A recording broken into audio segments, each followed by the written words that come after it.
Can you recall for us perhaps a couple of your most memorable cases in that time?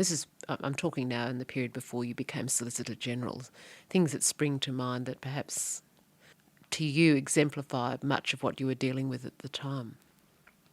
Oh, well, Pemble, which found its way into the Commonwealth Law Reports eventually, was a strange case.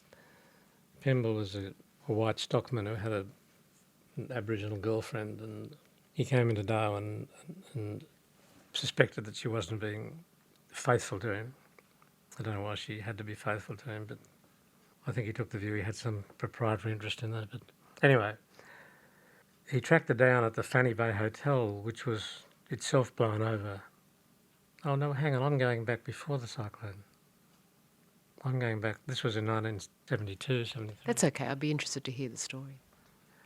Well, he sat in the car and sawed the barrel off a .22 rifle, loaded it, went up behind her and shot her in the head, and she was killed.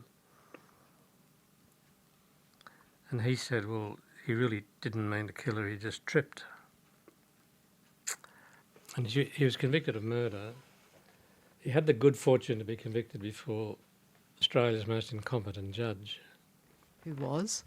Ted Dunphy. He was one of the old industrial court judges. And the Commonwealth kept him in the Northern Territory or on Christmas Island to keep him out of the way. I think there was an edict that Dunphy and another judge called Josky should not travel south of the Tropic of Capricorn. Anyway, the thing went to the High Court. In those days, we had a right of appeal to the High Court. You didn't have to get special leave.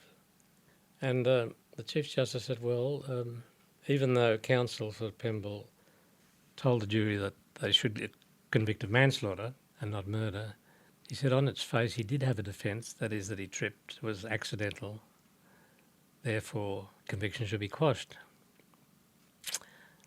And which they did, and they substituted a verdict of manslaughter.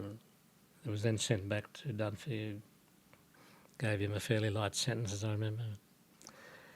Before the trial, I went to see him at the Fanny Bay Jail, which is now a museum, and said, the Crown might, if you're lucky, they might accept a plea of guilty to manslaughter.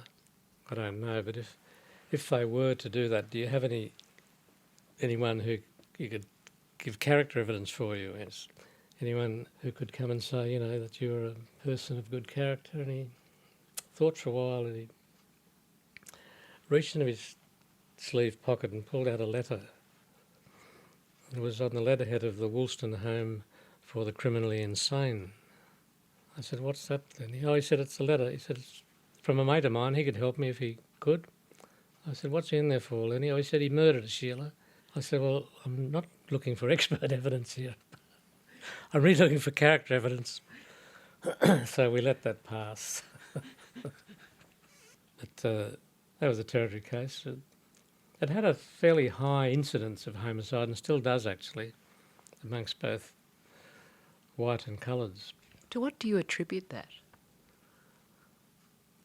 Oh, well, it was about as far as you could be from anywhere else in Australia. So people escaped there who needed to be somewhere unnoticed. There was also a great deal of liquor drunk daily, not only by ne'er-do-wells but by lawyers as well. It was a frontier town in a way. It's grown up since the cyclone. Houses are better, services are better. It's got a beautiful botanical gardens. I mean, it's much superior to Cairns, I think, as a tropical town. I did speak to someone the other day, though, who said pity the teetotaler who appears before a Northern Territory jury. Yes, there was that. I remember a transport operator had advertised for drivers, but teetotalers need not apply.